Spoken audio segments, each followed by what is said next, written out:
Okay, I am choosing a different light system because this chess set that I'm using, the Shkolnik, has these white pieces that become invisible when the full light is on them. However, I would like to try and see game number 2 of this beautiful book, The Power of the Pawns. In reality, the author is treating other topics, not only the pawn themselves, but for example, in chapter 2, he speaks about the knight and how Fischer in the 1970s considered the bishop value a little bigger than the knight, 3.25 against 3, but how today things have changed again because it's not true in all the positions. And so that's something that we must understand, that in chess there are not real universal truth, and that's why the engines are so good, because they continue to do whatever they want. In fact, I think now some players are opening with a4 thanks to the theory provided by the engines. So it's crazy, right? In any case, the chapter 2 is about the knight, the game 2 is about the outpost. It was played between Patrick Wolf, white, and David Bronstein, black, in weekend Z. Now, notice that Bronstein, obviously in 1992, was going down as a grandmaster. He was not at the top anymore. Okay. E4, C5, knight F3, knight C6. Honestly, it's really pleasant, the felt under these pieces, because when you move them, that they touch the board, is like if you don't feel it. It's like those shoes that have a special cushion and absorption when they hit the ground. D4, C takes D4, knight takes D4, knight F6, knight C3. Now the good thing of this book is not that it's giving you opening theory. It's bringing you to a certain position and is letting you also to see what happened in the game, giving you all the game. But when you reach that position, it starts to ask you some questions that you need to answer if you want to learn. E5, knight D, B5, D6, bishop G5, A6, knight F3, B5, bishop takes F6, G takes F6, knight D5. So this is what he meant with the outpost, right? The D5 square is an outpost in the Sicilian for the knight. But obviously, what do you think it happens? That black tries to mine the outpost. Since he doesn't have a knight anymore to attack that, he attacks the pawn that is defending the outpost. Bishop D3, bishop E6, castle, bishop G7, and now there is queen H5. I honestly, generally I like wood pieces, but I must say that, you know why I like these pieces? Because they are nearly 60 years old. They are from the 1960s, so clearly it's exciting to be able to have a chessboard and pieces which have been used in hundreds and hundreds of battles, right? After queen h5 there is f4.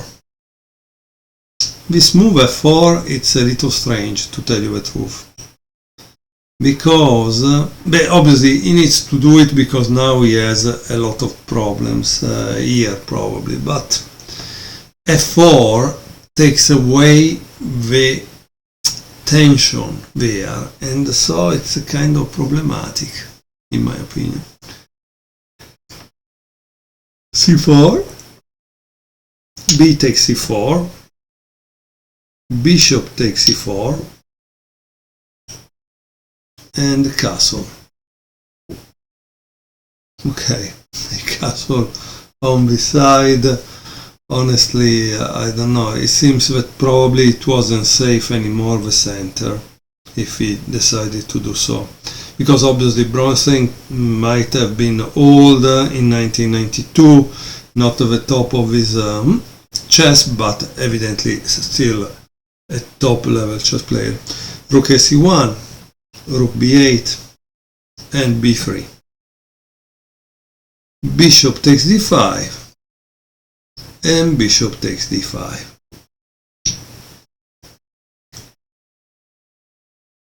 Knight b4. Rook f d1. Oops, sorry, d1. Rook f d1. And this is a kind of interesting. He prefers to keep this kind of control than defend that, right? Knight takes a2. Rook c6 clearly is fighting about the back foot pawn on d6. Queen e7. Knight c4. Knight b4 attacking the rook c6. Rook takes d6. Nice move. Obviously you cannot take, because otherwise there is bishop takes f7, right? So he does rook, knight takes d5. Rook 6 takes d5.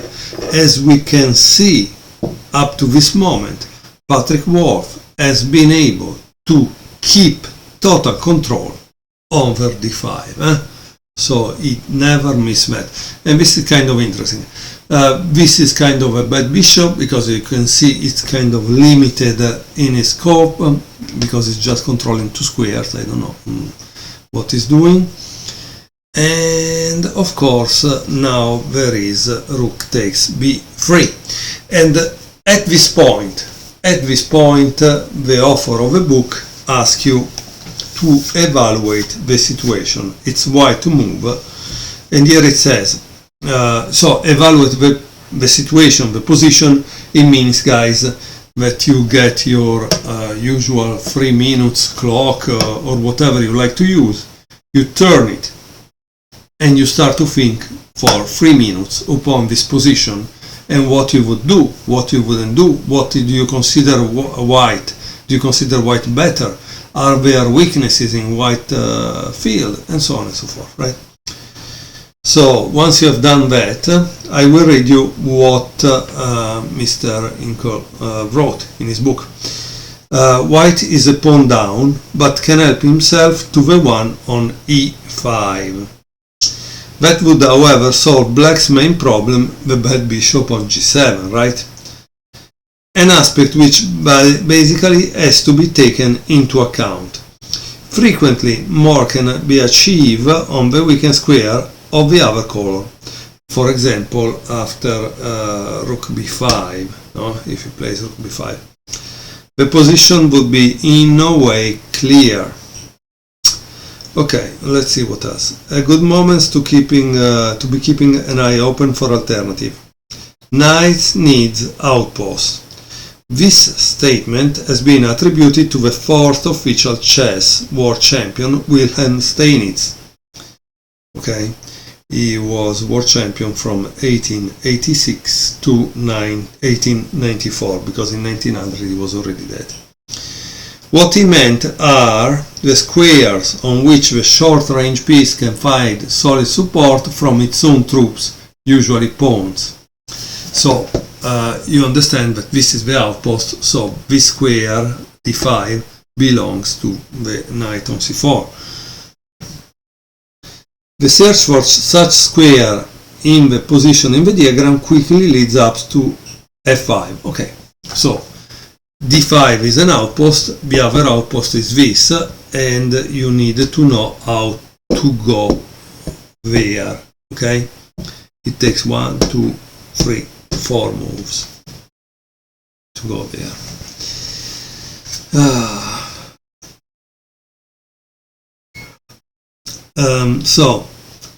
And the game continuation suddenly appear easy to understand. No doubt, Patrick Wolf, twice US champion, had also looked into the capture on E5.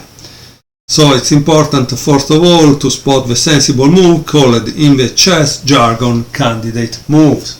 What are the candidate moves here? Try to think about that.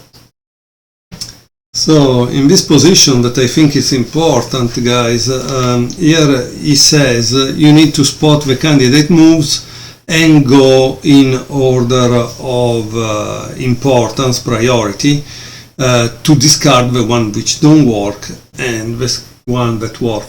What, however, impressed me in his reasoning is the fact that he said you need to find the outpost for the knight. Okay, so he gave us a lesson about telling us that we need to find outposts for our knights, and practically he gave us two things. One is the activity of the piece. Okay, what is this piece doing? Nothing. Good. He needs to be doing something. Where? On this side, because you want to attack probably. Right? And so you know that thing. The activity of a piece is of utmost importance. And then, obviously, if these kind of lessons are internalized, we will be able to use them in our own games, because that's the goal at the end of the day, right? Okay, so he says that fourthly, those options will require a forced reply, such as capturing or giving check. So he said in his mindset, he asks always, can I capture something? In this case, E5. Can I give check? Yeah, maybe here or here, but not a good idea, right? And so we reject them. And then one then turns to the alternative, takes them quickly into account, compares them one with the other, rejects some option, goes more deeply into others. And finally, he selects one of them. A diffuse process which is not always well structured, even in the case of top grandmasters.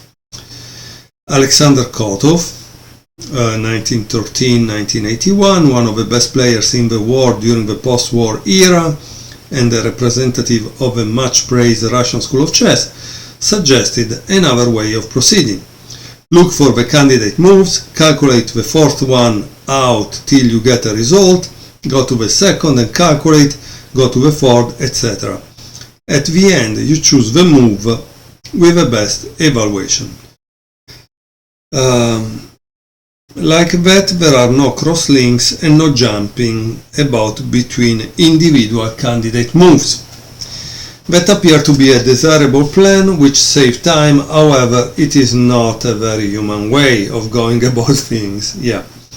One frequently does not discover till candidate move free tactical possibilities or positional subtleties which require a change in a re-evaluation of the fourth moves. Nobody except perhaps a computer can calculate that. And here there is a part which, let's see, but many club players fail before they get there because of a certain tunnel vision. One discovers an impressive move and on doing so forgets the rest of the world. If the result of a calculation is satisfactory, the move is made. Thus, presented in exaggerated fashion, candidate move 1 can win as a pawn, candidate move 2 a piece, and candidate move 3 is mate. But if number 2 and 3 are not considered because we are euphoric about the result of move 1, many good possibilities will remain unexamined. Okay. But back to our exercise, the correct evaluation of the significance of an outpost means that the gain of material resulting from the fourth candidate move can quickly fade into the background. Okay, so what did he do? He didn't do knight f5 like I thought. Ah, wait, he played knight d6. Wow. So, because I made this very long thing, but knight d6, knight f5. So yes, knight d6 is better. Wow. Very interesting. I'm sorry I didn't think of it by myself, but what can you do? I was too busy reading probably. h6. With a clear intention of continuing with the relieving queen g5. Obviously, he wants to take away, to exchange the queens because of the attack fade on the king side, and at that point he has something good on the queen side, which could be put the rook here and push, right? But how do you prevent black's plan? Because you see, we must keep in mind what our opponent wants to do, and then we must also find a move which refute his plan. In this case, h4, right? Now you cannot play bishop, queen g5. And how does black continue? With a mistake. It seems the only way to defend the queen side was with queen f6 and then rook e8. Instead, rook f b8. This is the decisive error for Mr. Inco. Knight f5, queen f8, and queen g4. Now queen g4 is threatening knight takes h6, right? Okay, he also said it. And then there is another thing, to tell you the truth, which is not only that, right? Is also rook d8, because if he takes back, checkmate, right? So clearly there is more than one way to skin a cat, they say, right? With queen g4. Beautiful move, queen g4. Okay, so how does black continue? With rook b1, knight takes h6, king h7, knight f5, bishop f6, rook takes b1, rook takes b1, with check, obviously. Check. And king h2. Now he returned back with rook b7. Obviously he is preventing the idea of white attacking f7, but is not enough. Probably rook d6, bishop g7, and now obviously the same idea that I just told you is applied in the game. It's hard, it's terrible when you don't see a tactic and the tactic happens in the game. So if you didn't see it, please get your thing, put it here, pause the video, but otherwise if you paid attention to what I say, you know that rook d8 is the winning move for white. Why? Because checkmate if you leave this, no? So this is a kind of removing the defender, right? I thank you very much for watching, and let's see with a different light again the next game.